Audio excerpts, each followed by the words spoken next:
ating GDP, Gross Domestic Product,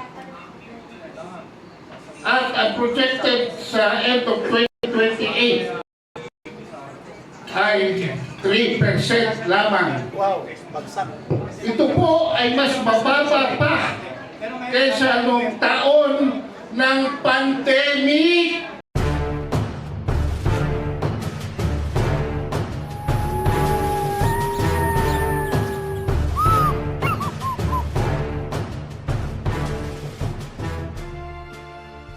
Po ang didiscussing ko, sumandali. Una, kontra korupsyon. Wala na, kinuna na ang land bank, sabi ni Comjig, DBT, SSS, GSIS, PDIC, ano pa ba? Lahat na yata ng ahensya. Tinanggalan na ng pondo. No? Pati yung ODA. Lahat ho ng pondo na galing abroad for infrastructure projects. Dinivert na nila sa flood control. At dahil dito, wala tayong productivity. So, first quarter, 2.8 ang ating GDP, Gross Domestic Product. At ang projected sa end of 2028 ay 3% lamang. Wow, bagsak. Ito po ay mas mababa pa kaysa noong taon ng pandemic. Correct. Mababa pa po kaysa nung nakakulong tayong lahat sa COVID-19. At pinakamababa since 2009.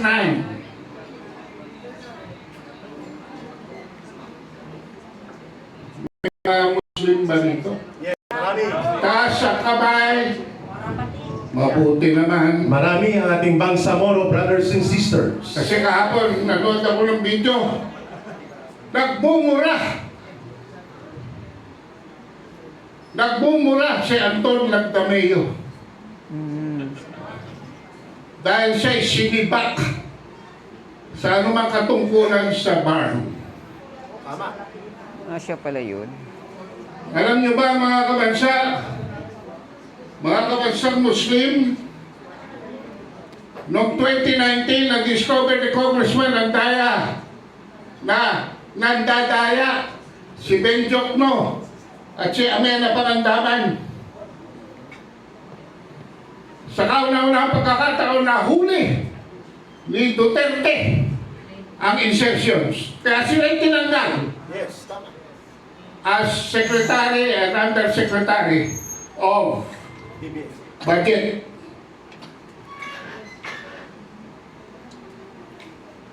June 30, 2022, kasusumpa pa lamang ni Bongbong Marcos, ibinalik si Ben Jokno na Secretary of Finance at pinalaga si Ameno Pangandaman na Budget Secretary. Alam na.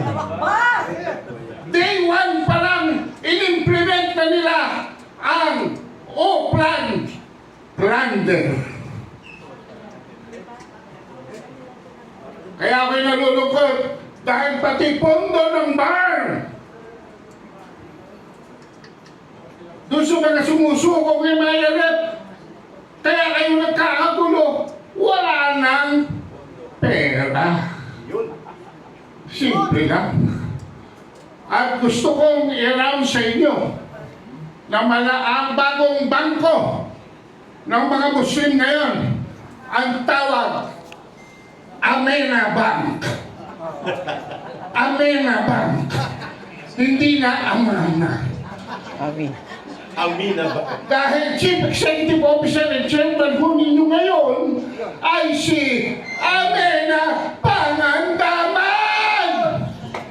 Na mga magnanakaw. So yan mga kabansa, kontra korupsyon, para itaguhin natin ekonomiya. Sa 3% po, bagsak tayo. Kaya ano pa bang gawin ni Marcos sa last 1.5 or whatever years niya? Failed state. Tama po yun. Failed state. Noong February 20, ito naman ay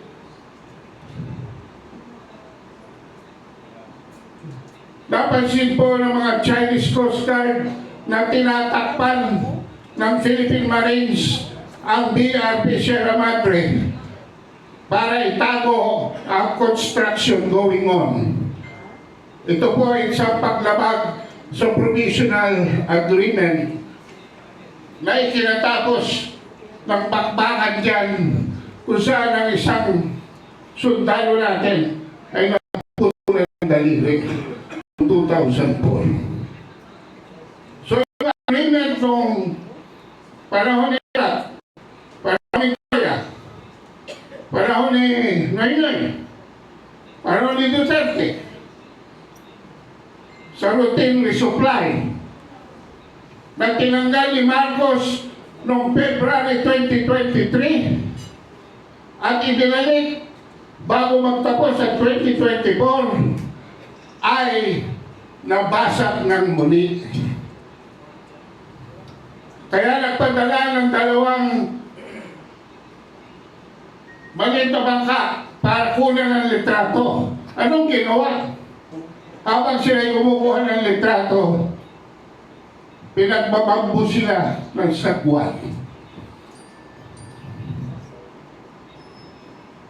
Yan po ay pilit na itinatago ng ating Department of National Defense under Secretary Giba Suduro. Giba talaga. Gibang-giba na. Giba. Dahil ang pangalawa ko pong topic ay kontragera. Kontragera. So, hindi po pinatawag ang ambasador ng China. Talaga po nakaschedule ang meeting na yun dahil darating si Wang Yi, yung foreign minister ng China. At nung tinatanong ko aking mga kaibigan sa China Embassy, ano sabi ko? Bakit ayaw ba ninyong batukan yan? Alam niyo sabi? Dahil ang trato namin sa inyo ay hindi lamang pinakamalapit na kapitbahay. Dahil ang trato namin sa inyo ay hindi lamang kaibigan. Dahil ang trato namin sa inyo ay hindi lamang kasosyo sa nakaraang kasaysayan. Ang trato namin sa mga Pilipino ay kayo ay mga kamag-anak namin. Kaya hindi kami basta-basta gagawa. But because of what happened, lahat po ng loans dapat ng China ay i-declare na in default. Kaya nag-request si Marcos before the ASEAN Foreign Ministers Association, ASEAN, na mag-usap muna. At dahil sa meeting na yon, siguro ang i-announce niya sa kanyang SONA ay a reset in our relationship with China.